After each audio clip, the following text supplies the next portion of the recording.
is it possible as a beginner rider to adopt a green horse, to work with the horse, and to get both of you to the point where you can actually successfully, comfortably, and enjoyably ride trails together? That was the question I received from one of our lovely listeners, and today I want to dive in and give my 2 cents worth on all of this. Okay, let's jump in. Hey there, and welcome to the Daily Strides podcast. My name is Lorna Leeson. I'm an equestrian trainer and coach, and I work with riders from all over the world, both online and in person, to help them to iron out any training or riding issues that they're having with their horses, especially if they don't have a regular trainer or coach helping them along the way. Okay, so I received an email in about this lovely rider who's a little bit more mature in age, and I think this is an important factor here for my particular answer to this. Okay, so this particular rider is 62. She's just started riding, okay? She's a new rider and a new horse owner. Gosh, a lot of news, eh? But she's a new rider, a new horse owner, and she decided to purchase a young Mustang, okay, from the BLM. Now, I had to Google what the BLM was. I'm going to be very honest with you here, okay? So the BLM is the Bureau of Land Management, and it's basically the horses that are feral or wild, and of course they have to manage them, and every year they seem to round some up and try and find them homes, is the long and the short of it. And she's had him for a couple of years, and he's 4 now, okay? So he's 4 at the moment, and she has a trainer, she's working with a trainer, and they've come a long way together, okay? Now, it sounds like they do a lot of groundwork together, and he's very good, and he has excellent manners on the ground, but the problem is that our rider is a little bit worried about trotting and cantering, okay? Now, the other thing she's worried about is falling off, and she did already fall off. And what I find really interesting here is that she fell off, but she is very quick to say it was her own fault, okay? So it was not her horse's fault at all, okay? Her own fault, she fell off. I don't know, maybe how that happened. I've no more information on that, so we can all guess about that, okay? But she fell off, and now she's just really worried about another spook, because he has spooked again since this, and while she stayed on, she said it wasn't the most pleasant experience in the world. So I think that when we are thinking about purchasing a horse, okay, it's a big decision. And I think as well that we can sometimes, okay, just sometimes, not all the time, but sometimes we can be a little bit more led by our emotions than by our logic, okay? And I say this because I am also guilty of this. I suffer with this. I'll see a horse, and I've always been like this. Like it's just not maybe the most suitable horse in the world, and I think, oh jeepers, what's going to happen to this horse? Like I don't want to say all, but the majority, bar 3 of the riding school ponies that we have here at the moment they all fall into this category, okay? They came here because I was just so worried about what was going to happen to them if I didn't take them. And they may not have been the most suitable, and they then, over time, have proven themselves to be absolutely lovely. But I work with horses all the time, so it's a bit different, okay? And I think when this is something that comes up a lot for me personally, with the people I work with as well. Now, I'm not saying there's anything wrong with this, and I'm not saying you can't do it, okay? But it does make things, I suppose, the path to get to where you want to go, and by the way, where she wants to go is to have him as her trail horse, okay? So that's where they want to go together. But the path to get to where you want to go can be, can we say, a lot more meandering, okay? It's longer, definitely, without a shadow of a doubt. And there can be a lot, you're visiting a lot of places you wouldn't normally be visiting, okay? Or maybe places that you are not fully comfortable visiting. it always reminds me of the very first time I went to the airport to collect my mother here in South Africa. It was her first time over, and I thought, sure, this is great. I'll drive to the airport and I'll collect her. Sure, it won't be a bother at all. And we got horribly lost in a not great part of the town. And, anyway, now would it matter? No, I would be fine. But then I was kind of basically like really just a tourist myself, and it was very uncomfortable. It was terrible, okay, because I was new. And I suppose I want to kind of say this because when we, like in that particular situation, the two of us are in this rented car and we're like, oh my goodness. And anyway, my mother is like all these obviously preconceived notions about South Africa, and it was, anyway, it was all good. Okay, I've never had an issue here. Thank the Lord. It's a lovely, lovely place. But anyway, I do think that when you are new to riding or to training a horse, because remember, a lot of people ride and they have riding lessons and they might think that they're pretty competent in those lessons, and they probably are. I know many riders who, when they're on lesson horses or ponies, and they may not even have to be lesson horses or ponies, but in this kind of, if you want, slightly more controlled environment and under the watchful eye of somebody who is almost like loaning you a little bit of confidence, just them being there, you kind of feel like, yeah, I could probably do that. You're feeling a little bit more pep in your step, and you're feeling like a little bit more confident in your abilities. And then you take them out of that environment. And whether you take them out of the environment by putting them onto a horse who is not a lesson horse, okay? A horse who is not maybe absolutely foolproof and reliable. Or maybe it is taking them out by just going to ride in an open field or out in the trail. You quickly see how there are a lot of, I suppose, fears that come up, a lot of anxiety can come up, and the rider then tends to transfer that across to the horse. Now, I always joke with my little people here, the horse doesn't know that you're afraid of them. The horse thinks you're afraid of something further on down the path or whatever. And the horse starts going, oh, jeepers, well, if she's afraid, maybe I should be afraid too, okay? And it's kind of this cycle, and it, one feeds off the other, and it rarely leads to good things, okay? So, all this to say, I do think that if you are a beginner, if you are a novice, if you've only ever ridden riding school horses in a controlled environment, and then you dive headfirst in, you get yourself a young horse, a young unbacked horse, and you go it with the horse. It can be done, but it is going to take much longer, okay? There's going to be so many mistakes that you're going to make that you could avoid by having maybe more of a schoolmaster type horse, okay? So there's going to be that. And then also, sometimes our lack of confidence in our abilities to train the horse can actually begin to have it kind of erodes the confidence we have actually in our own just basic riding abilities, which I think is what's going on here. I kind of guess, and I don't know from the email, but I'm guessing this rider is okay to trot and canter on other horses, okay?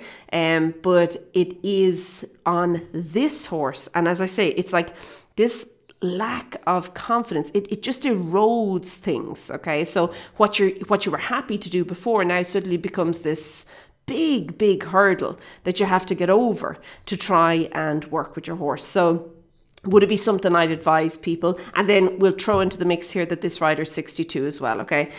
Not that has to mean a lot, but at the end of the day, I do feel that at that point, obviously, you don't want to, you're not as, I always think of the little people being, they're almost like bouncy, okay? They're a lot more resilient when they come off the horse, and then kind of as you get on and as we go, another decade and another decade and another decade. And I say this from the difference between, let's say, a 5-year-old and then a 15-year-old and then a 25-year-old and then a 35-year-old and then a 45-year-old and then a 55-year-old and then a 65-year-old. As you go decade by decade by decade, particularly because we're talking novice/beginner riders, okay? the risk does become a little bit more, okay? And I think that we almost feel more of a sense of responsibility to make sure that we're not, I suppose, putting ourselves in a situation where there can be a bigger risk, okay? So all this to say, wouldn't be the ideal situation. It wouldn't be something I would advise. But you know what? It's done. It's done and dusted, okay? The deal is done. The horse is there. Now the rider needs to figure out a path forward. So what is the path forward? So I mentioned how this particular rider said to me that the groundwork's pretty good, okay? So I would start now working with, and this may seem strange, but I want to just kind of preface this. I would start working with the horse on the lunge and then long lines as well, okay? Now, I'm not sure if this is happening with this horse, but in doing so with the long lines, what it tends to do is, and kind of, I suppose you don't really need the lunging. The reason I would put the lunging in there is because it allows the rider to begin to develop their skills a little bit more, okay? So, your aids, you can actually see the cause and effect, okay? So it's a nice way to do that. But then the long lining, as you transition them from lunging to long lining, it almost like encourages the horse to begin to have a little bit more confidence in himself as well. Okay, so he's out there in front. Like, it's a totally different scenario. The rider is now way behind the horse. The horse is out there in front, leading the way. And initially the horse may not want to go forward and may not feel comfortable. And this is where I would always suggest having a helper and a leader. I'm going to link to a couple of previous episodes about getting started with that. But that would be my first port of call. Then from there, I think that the rider actually needs to spend time on different horses, okay? And this is because of this eroding of the rider's abilities. So this rider can trot and canter, but now doesn't feel comfortable to trot and canter.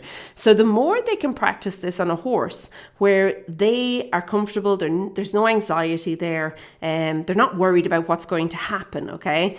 They can then begin to become more secure in their seat, in their own independent aids, and also mentally in their head, okay? They can begin to think better thoughts, basically, okay? And what it seems like is running now is this oh, sure, but I might fall off. Hold on there, I might fall off. No, we can't do that because, hey, I might fall off, okay? We need to kind of get that out of there. And the only way you're going to do that is to practice doing something that thought is not there. So I'm going to suggest, if possible, lessons, actual riding lessons on another horse. Not on this horse, not on the 4-year-old, on a different horse, okay? And I say riding lessons because I feel that if, again, your abilities or your, almost like your beliefs about your abilities, if they are waning a little, okay, I think working with a professional is going to help to kind of maybe point out no, I think that's okay. Or, yeah, you know what? I've noticed you're getting into a slight defensive seat or defensive position or your posture, whatever, okay? And this is what we need to work on straightening out. And then from there, and I know this seems like a very convoluted plan, but this is what I'm advising. It would be to start maybe looking for another horse that you could begin to take on the trails, like a really reliable horse, not your horse, okay? The reliable horse. And then again, just dropping that anxiety, trying to just kind of start getting that out of the way. Now, from there, I would suggest doing this for at least 3 months. And you can ride your horse, stay riding your horse in the walk in this controlled space, so an arena where you're controlling it. You can't control everything, hey? You can't control your horse. You can try and control yourself, but you can control the environment as much as possible in that nothing's going to blow about or nothing's going to bang or to make a loud noise or to spook your horse or whatever. So you're still riding with your horse, but I would say more that you're working on the long lines and you're working at desensitizing the horse as well on the long lines. First of all, just get the horse going on the long lines.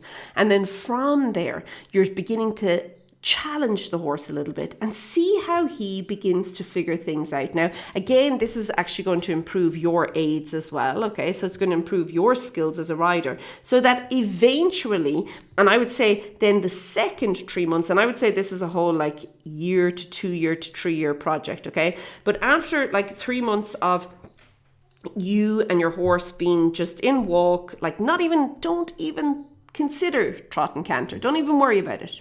Doesn't matter. non-event, okay, that you can then maybe in the second 3 months, you could begin asking for a couple of strides of trot here and there. But again, making it this non-event. Now you will, by the second 3 months, have, first of all, begun to feel a little bit more confident about your abilities, but then also you will have almost improved your abilities because you'll be after having lessons on a more reliable horse, okay? So that if something does go a little bit less than to plan with your own horse, you'll be better equipped to deal with it. And I say like a couple of strides of trot, I'm talking 5-10 strides of trot, back to walk, back to comfy again. Get things nice and relaxed, get all the tension out, just drop that energy. And then again, a couple of strides of trot, bring it down. And I would just really work on that. And then after that, when you're beginning to feel more comfortable, then you could venture out maybe on a little walk, like, I don't know, 300 or 400 yards down the road or down the trail, whatever it is, with really reliable horses. Okay, so you don't want to go on your own. You want to have your horse almost like sandwiched between like schoolmasters who are just so calm. They don't bat an eyelid at anything. They don't care. Everything's a non-event. And then slowly but surely you're going to build on that. Now, again, will it take time? Yes. And it's going to be much longer. You have to accept that, okay? It's just the way the situation is. I think to tell you, and I could sit here now and tell you, no, man, just crack on and do it. You can do it, okay? Get over it, like face your fears. No, I really don't feel that works. I'll tell you why. When inevitably you get to a point where really things like don't just not go to plan, they go completely off plan, okay? All those old fears are going to show up back again and you're going to end up back at square one. So I feel your best way of dealing with this is slow and steady, step by step by step. And I would then look at this again as being like a full out 2 years to get to the point where you're comfortable on the trail. You'll have given your horse as well 2 years to mature a little bit more, maybe mentally and emotionally. And you'll also have built up this 2 years of maybe trust in your relationship together and your riding relationship. And there's no pressure. Like you've given yourself 2 years. So there's no pressure to go off and do a big trail ride on this horse, okay? None at all. But by the end of the 2 years, you and your horse will be there together, that it'll feel comfortable. And I would say by taking the pressure off, by just from the outset saying, look, it's going to take this length of time.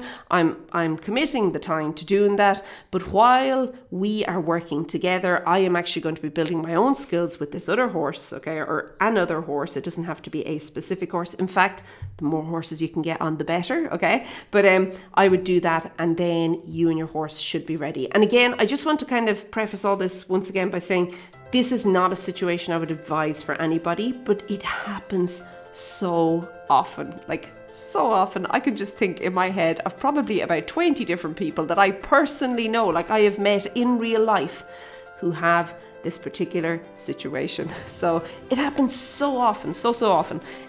But it does, you have to think that you've got this lovely relationship. You've got this relationship where you can have such an impact with your horse because you've had your horse from so young, okay? But you have to offset that, or it's almost like you have to look at that you are paying for that with the investment of your time, okay? That's it. And that's the best way to look at it, and see the time as being the investment. That is what I would advise in this situation. Okay, I am going to leave it there. There's so much more I want to say on this, but otherwise we're going to be sitting here for an hour. As always, this rider, more than welcome to reach out to me, send me a video, and I can actually guide them step by step through this. And if you have any problems at all with your horse, or your riding or your training, anything like that, okay, riding, training related, you're more than welcome to reach out to me, Lorna@stridesforsuccess.com, and I can answer your question here as well. And sorry, just on that note, if you are looking for something to do with groundwork or with lunging, just make sure you check out, I've both groundwork for riding and lunging for riding. They're two of the programs, they're 4-week programs, they're self-study. I really feel that they will be beneficial to riders who are in this particular situation as well. Okay, I will chat to you soon. Be good. Bye.